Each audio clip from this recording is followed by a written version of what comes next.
O medo de incomodar os outros. Oi, sou Vanessa, sou terapeuta e mentora e este é o meu podcast Sessão de Terapia, onde eu falo de assuntos sérios de uma forma descontraída e leve e educativa, o mais importante. Hoje vamos falar de uma coisa que há muitas pessoas que sentem que é um medo de incomodar e há pequenas ações do dia que refletem o medo de incomodar. Por exemplo, desculpa ligar-te agora, desculpa mandar-te mensagem, desculpa pedir-te ajuda, desculpa até por existir. E essas pessoas normalmente têm uma sensação de estar a ocupar espaço ou estar a desperdiçar o tempo do outro alguém com as nossas coisas, não é? E parece que as nossas coisas não são tão importantes ou relevantes. E sempre que o outro ou demora para responder ou até diz um não, nós já achamos que ou o outro não gosta de nós ou nós fizemos algo de errado e ai meu Deus, não devia ter incomodado, ai meu Deus, e mexe aqui dentro que... E agora? O que é que a outra pessoa vai pensar de mim? O que é que a outra pessoa vai achar? O medo de incomodar tem outros medos lá no fundo. O medo da rejeição, o medo de sermos um peso na vida da outra pessoa, o medo de pedir ajuda, o medo de pedir, só o facto de estar a pedir já gera aqui um receio. Mostrar também que temos necessidades ao outro é um medo. E principalmente há aqui um medo de parecermos acessíveis ao outro, de estarmos disponíveis ao outro, de parecer ser de fácil acesso. Um exemplo comum. Imagina que precisas de alguma coisa e envias uma mensagem ao teu amigo, tua mãe, alguém. Pegas no telemóvel e começas a escrever e apagas. Começas a escrever e apagas. E estás sempre, desculpa, ou quando puderes, podes trazer isto, ou não, mas é só quando puderes, ou então deixa estar, também não precisava assim tanto. Ou seja, o medo de incomodar é tanto que parece que já nem temos aquela necessidade. Por vezes nós precisávamos, sei lá, olha, podes trazer-me água, né? Já não tenho garrafas de água aqui em casa. Mas também já não tinha sede mesmo, deixa estar. Mas as nossas necessidades quase que desaparecem se for para incomodar o outro ou se o outro disser agora não posso, ou daqui a bocado vou, ou não sei quando é que eu vou poder. Então, quando nós pedimos alguma coisa, parece... se calhar... deixa estar, eu também nem tinha tanta sede assim. E depois começamos aqui numa aflição, eu não devia ter pedido. E depois começa toda uma questão de... se calhar ele vai achar que eu sou chata, se calhar não devia ter pedido, se calhar ele está ocupado e eu estou aqui a incomodar, se calhar está a trabalhar e eu estou aqui a incomodar. Eu podia ter ido sozinho, não é? Eu podia ter ido buscar a água. Há aqui parecer uma catástrofe toda só na nossa cabeça, é só nós que inventámos por algum motivo, lá atrás na infância. E é aqui que vamos entrar de onde é que vem este medo. O medo pode ter várias origens.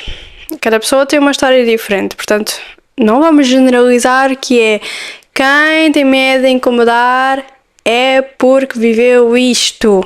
Não vamos generalizar. Cada um tem uma história que pode ter várias causas que dão origem a este mesmo medo de incomodar. Por exemplo, quando eras criança e tu querias contar alguma coisa de importante, ou querias mostrar um desenho teu, ou querias pedir, por exemplo, lápis, e os teus pais, os teus avós, o adulto que estava contigo, dizia sempre: agora não me chateias, agora não posso. Depois, mais tarde: não me chateias com isso, sim, já vi. Estas pequenas frases. Ou a mais pesada delas todas, quando os pais ignoram os filhos. Eles estão ali a pedir para ver alguma coisa ou pedir alguma coisa e os pais ignoram. E essa é talvez a que dói mais. As crianças vão parar de perguntar, vão parar de querer para não incomodar. E vem daí. E sobretudo, também aquela criança que não deu trabalho.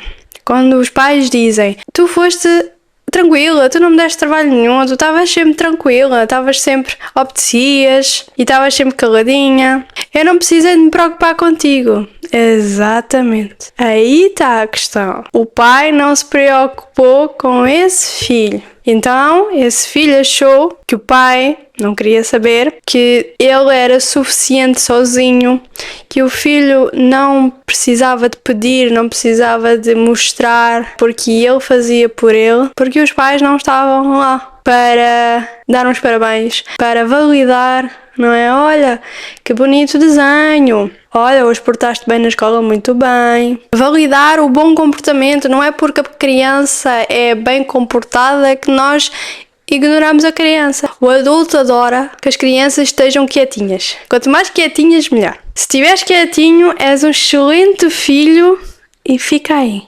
caladinho.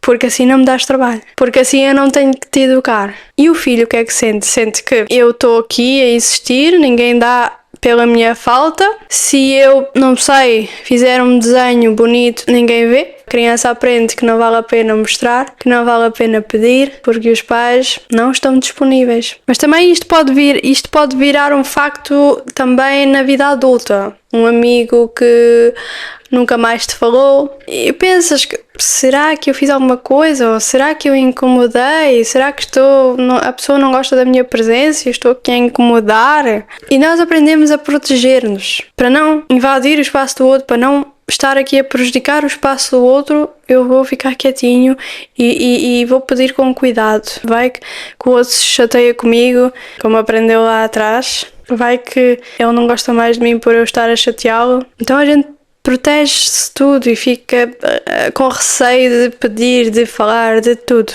O problema de tentar ser a pessoa que nunca incomoda. Quando temos o medo de incomodar, começamos a tentar ser fáceis de lidar. Não pedimos, não reclamamos, somos aquele amigo que não dá trabalho, entendem? Isto é tudo consequências da infância, sempre. Aquele amigo que não expressa as necessidades, que quanto mais quietinho e aceitar e for aceitando, melhor. Não estou a incomodar, então os outros vão gostar de mim e vão querer-me por perto. Temos de ter consciência sempre do sentimento que nós temos, por mais que não saibamos o nome deste sentimento, que às vezes é só um desconforto, não é uma emoção. Então a pessoa sente um desconforto em estar a invadir o espaço da outra pessoa. A diferença é entre incomodar e construir uma relação. Existe uma diferença entre ultrapassar os limites da outra pessoa e simplesmente teres necessidades. Imagina, a outra pessoa está ocupada e tu envias uma mensagem. Isto não significa, ao tu envias a mensagem, que a outra pessoa tem que responder imediatamente. Se pedes ajuda, a outra pessoa pode dizer que também não te consegue ajudar.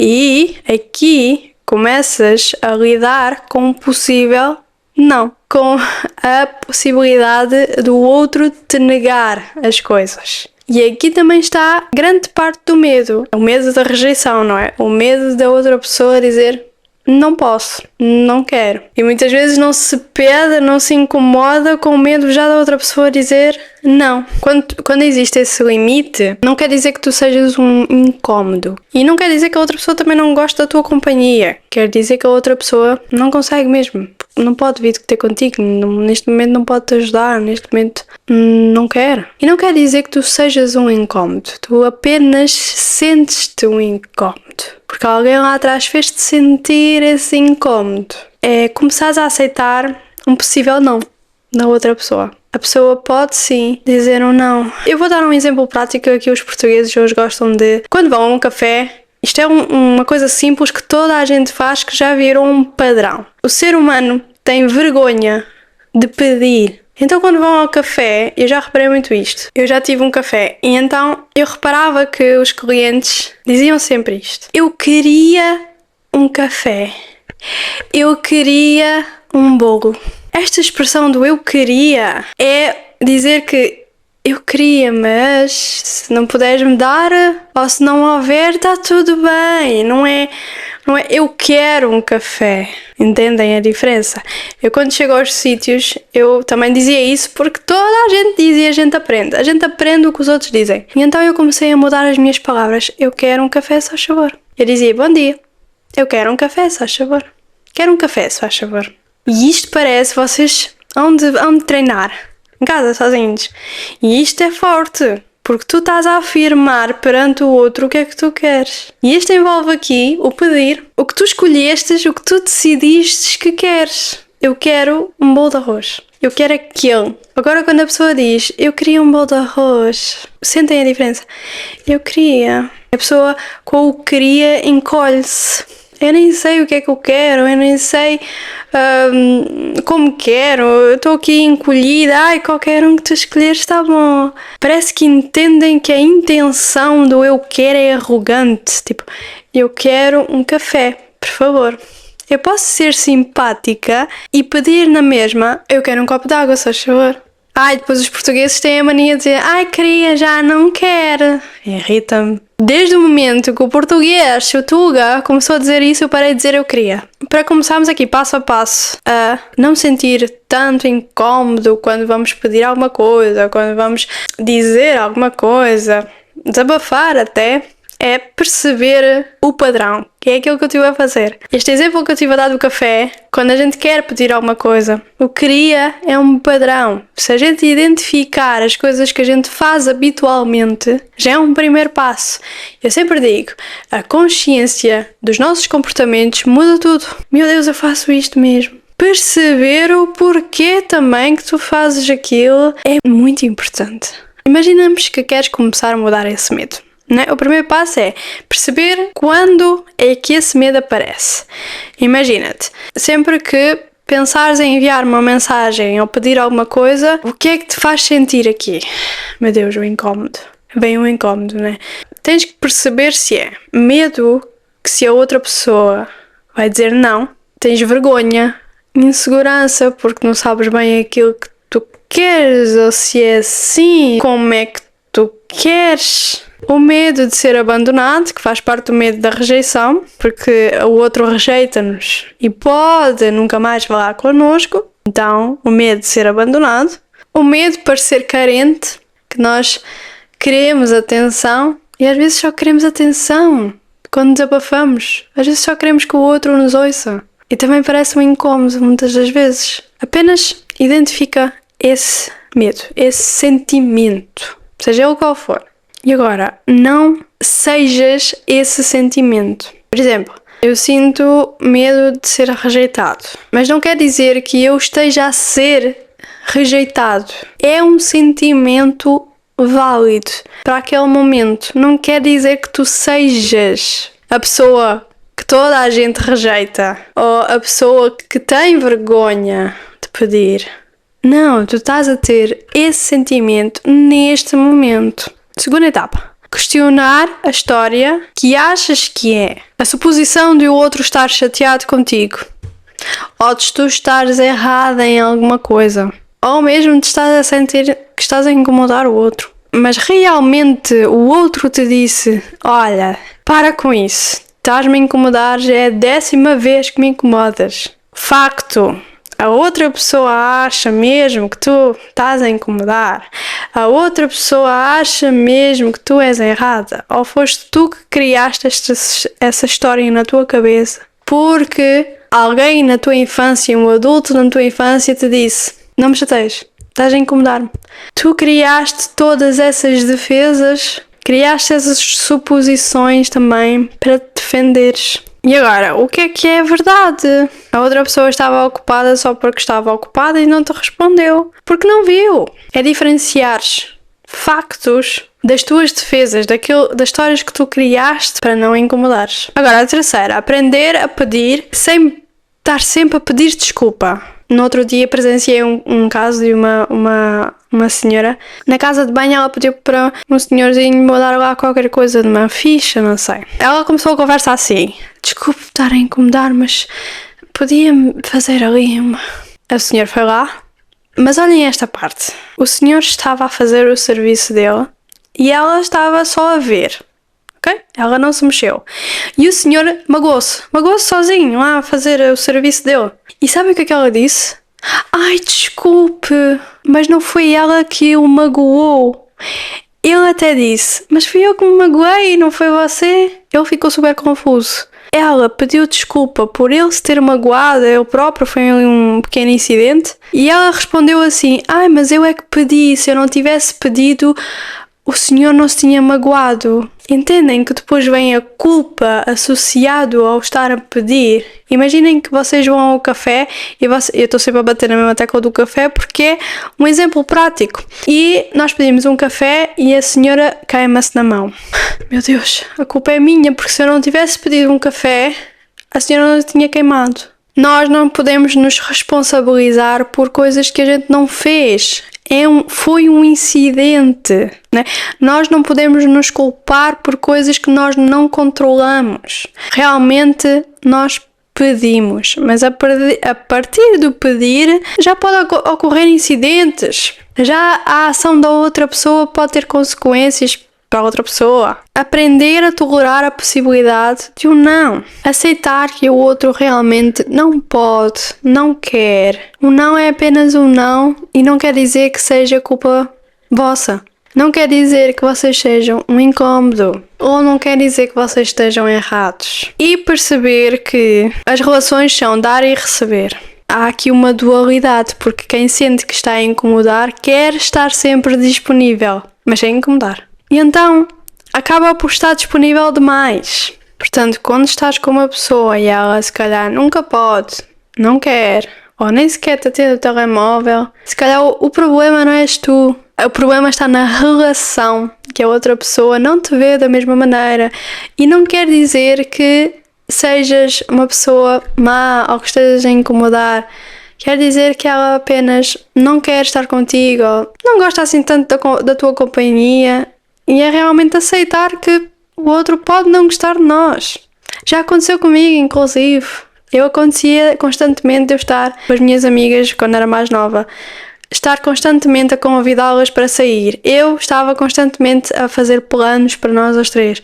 Era só eu, mais ninguém me chamava. Então às vezes é outra pessoa que não gosta da nossa companhia, que não quer. Eu demorei muito tempo para aceitar isso. Então podes começar a mudar isso com pequenos passos. Mesmo que quando a outra pessoa conversa bem contigo e dá-se bem contigo, começa a pedir, em vez de começares a dizer desculpa por estás a incomodar, começa a dizer eu precisava de falar contigo, ou eu preciso de ajuda, ou podes-me trazer aquilo. Começar aqui a mudar as palavras de propósito. Pode haver um desconforto no início, mas depois vais-te habituando. Essa pessoa ou as pessoas que estão contigo diariamente não são quem te criou.